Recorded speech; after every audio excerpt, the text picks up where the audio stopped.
Et il est 18h tout pile sur CNews et sur Europe 1. Merci de nous accueillir, prenez place. Et on commence cette émission par un tour complet d'informations. Et ce soir, l'information, c'est Isabelle Piboulot que je salue. Bonsoir Isabelle. Bonsoir Thierry, bonsoir à tous. À la une, les conséquences de la tempête Goretti. Près de 320 000 foyers étaient privés d'électricité à midi en France, notamment en Normandie. Dans la Manche, le réacteur nucléaire EPR de Flamanville a été mis à l'arrêt. Le bilan humain fait état d'au moins 2 blessés graves dans le Nord, 2 hommes de 26 et 43 ans.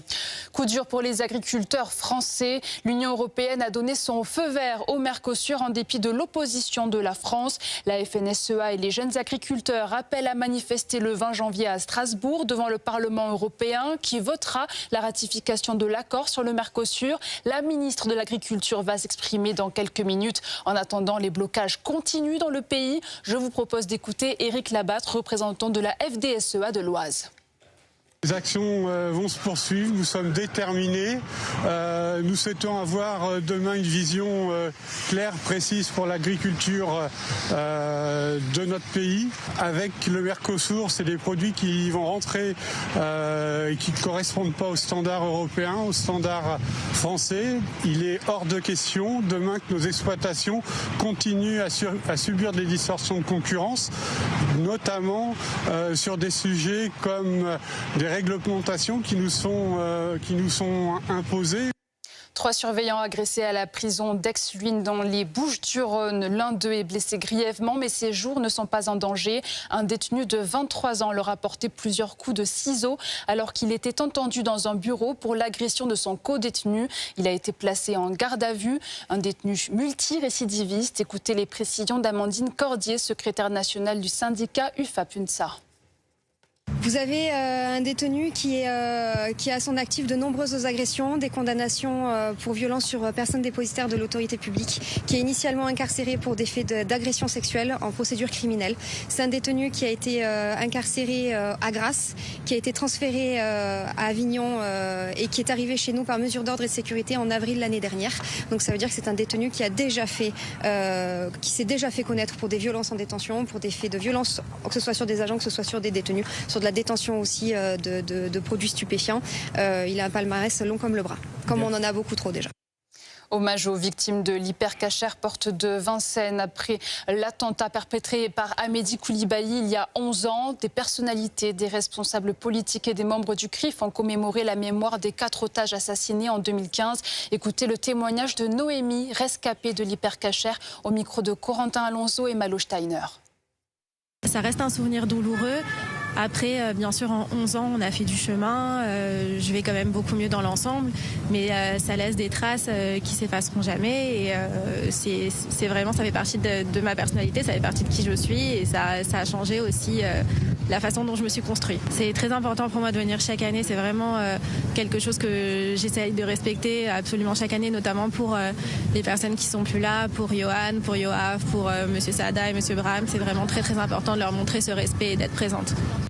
Les dernières frappes russes en Ukraine ont fait au moins 4 morts. Le maire de Kiev appelle les habitants à évacuer la capitale temporairement. La moitié des immeubles résidentiels sont privés de chauffage par près de moins 10 degrés. Les forces russes ont employé la nuit dernière leurs missiles de dernière génération dans l'ouest de l'Ukraine. L'UE et Berlin déplorent une escalade de la part de Moscou.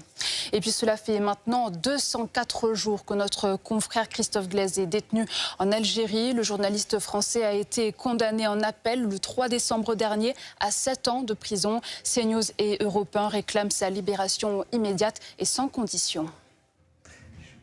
Et vous avez terminé, je suppose, Isabelle Piboulot. C'est à vous, Thierry. On vous retrouve tout à l'heure. Allez, je vous présente l'équipe qui nous accompagne ce soir.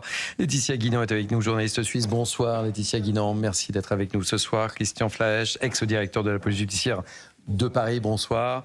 Patrick Legras, porte-parole de la coordination rurale, est avec nous. On va écouter votre ministre dans quelques instants. Et porte-parole aussi, évidemment. Président. Plus de porte-parole en ce moment. Bon, très bien. Louis de Ragnel, journaliste politique, Europe 1 est avec nous. Bonsoir, mon cher Louis de Ragnel.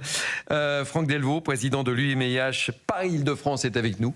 Bonsoir. Bonsoir Franck Delvaux et Olivier Benkemoun est avec nous. Bonsoir à tous. Je vous le disais, donc on va suivre avec attention d'une minute à l'autre Annie Genevard qui va s'exprimer puisque l'information du jour, vous le savez, une majorité de pays de l'Union européenne a donné son feu vert en faveur de l'accord sur le Mercosur.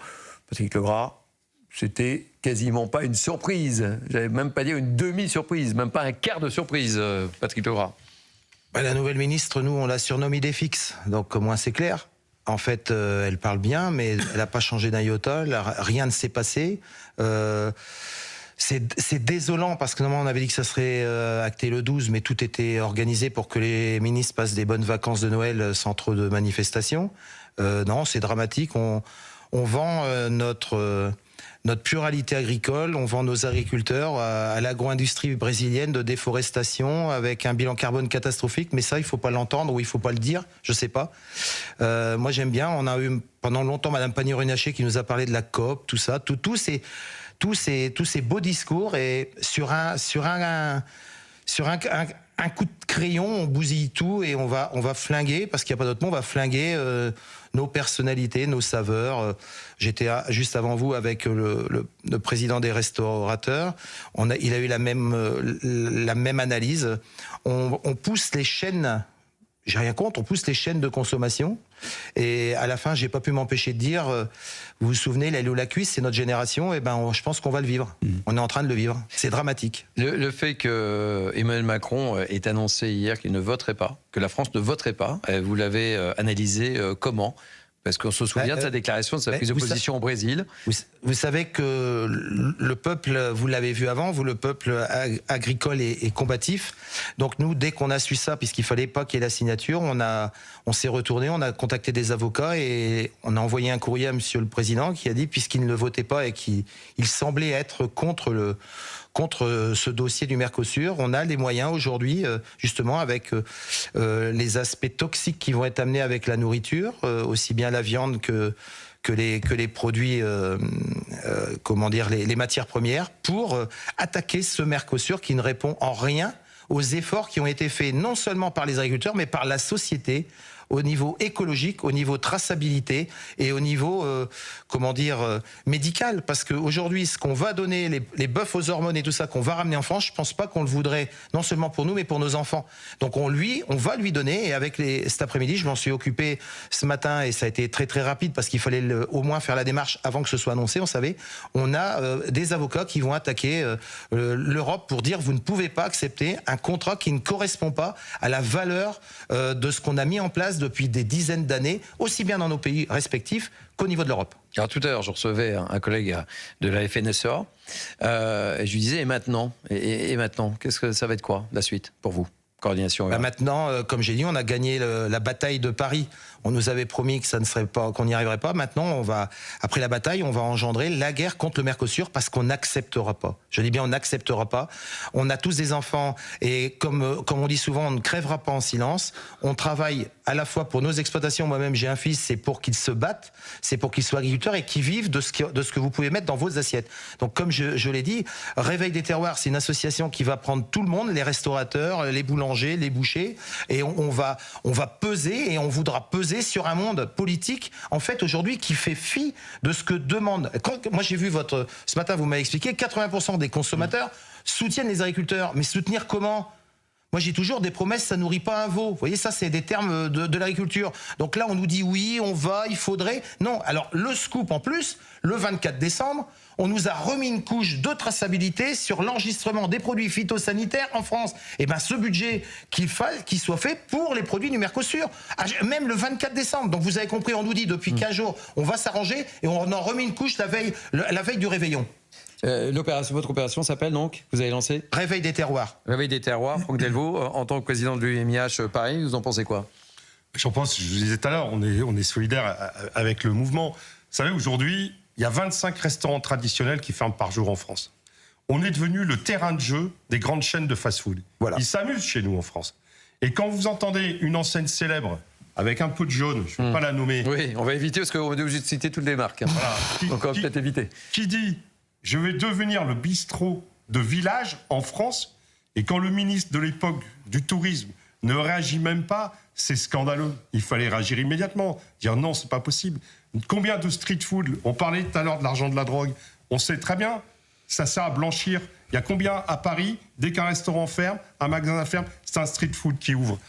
Tant qu'on ne luttera pas contre ça, voilà, on va y arriver. On va importer, je ne sais pas combien de poulets brésiliens, je crois plus de la moitié de la production.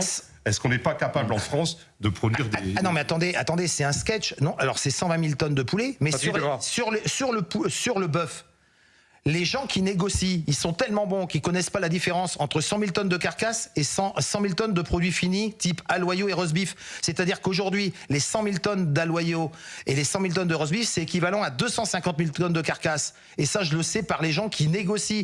Voilà, donc faut arrêter. C'est-à-dire qu'on mette des paysans pour défendre l'agriculture ou négocier. C'est un sketch, mais c'est un sketch dramatique pour l'agriculture française. On est la profession où il y a le plus de suicides. Ça suffit pas encore ? Laetitia Guinan. Mais est-ce que vous allez réussir à fédérer les paysans du monde agricole des autres pays européens, notamment l'Italie, autour de vos démarches justement judiciaires contre l'Europe? Parce que là, on a entendu effectivement que Giorgia Meloni avait obtenu des gages pour sa propre agriculture. Est-ce que du coup, les agriculteurs en Italie sont relativement satisfaits de ce qui a été obtenu? Et est-ce que le monde agricole français, justement, est isolé aujourd'hui, où il y a une espèce de fédération qui pourrait s'organiser avec le monde agricole allemand, le monde agricole d'autres pays européens? Au niveau des réveils des terroirs, c'est un pêcheur qui est président. Et justement, la pêche a déjà de grosses avancées dans les autres pays européens. C'est aussi pour ça qu'on y croit. Mais en fait, quand on a des mous, quand on a des mous qui nous défendent, on a une politique molle. Quand on a des gens dynamiques, qu'on critique, Madame Meloni, Monsieur Trump, quand on a des dynamiques, on a une politique dynamique. Aujourd'hui, pour l'Europe, qui pèse autant que la Chine ou les États-Unis, on a 3 fois moins d'aides, quand je dis d'aides différentes, pour l'agriculture que les autres pays. Donc quand vous avez 150 milliards, on a du mal à avoir 50 milliards. Et sur ce qu'on nous donne, quand on nous gonfle avec la PAC, on nous dit vous avez des aides, il faut savoir qu'on a des collectivités, on a des groupes industriels qui ont des aides PAC. Donc il y a un moment, faut dire la vérité. On veut de l'agro-industrie, on veut plus de paysans. Et ça, on ne l'acceptera pas. Louis de Ragnal. Là où je vous rejoins, c'est que ce sujet-là, il est ultra politique dans le sens le plus noble qui soit. C'est-à-dire qu'il y a beaucoup de politiques aujourd'hui qui considèrent que ce que vous défendez, c'est terminé. En réalité, que ça appartient au passé, que les restaurants que vous défendez, de la même manière, ça appartient au passé, et que maintenant, on doit rentrer dans une nouvelle ère, et c'est pas très grave, et on prendra du bœuf aux dans hormones. Un moule. Il faut en compte dans un moule. Et ce que je trouve assez tragique dans cette histoire, et vraiment même triste, quand on voyait l'océan de souffrance, hier, c'était un océan de souffrance en réalité. Des témoignages très forts. Vous avez des politiques qui sont relativement peu nombreux, qui vous soutiennent réellement. Vous avez le ventre mou qui globalement est assez hypocrite, c'est-à-dire qu'ils vous disent, ils vous soutiennent et puis en réalité ils ont piscine quand il s'agit de voter. Et puis il y a la troisième catégorie dont j'ai parlé tout à l'heure, c'est-à-dire ceux qui vraiment d'un point de vue politique sont persuadés et veulent que ce monde-là soit définitivement révolu et appartienne au passé et qu'on garde quelques terroirs d'exception, simplement pour le tourisme, des petits producteurs et simplement pour l'image. Moi c'est ça que je trouve assez tragique. Et même quand on écoute le président de la République qui se réveille un peu au dernier moment, en réalité, toutes les étapes du Mercosur, il les a soutenues.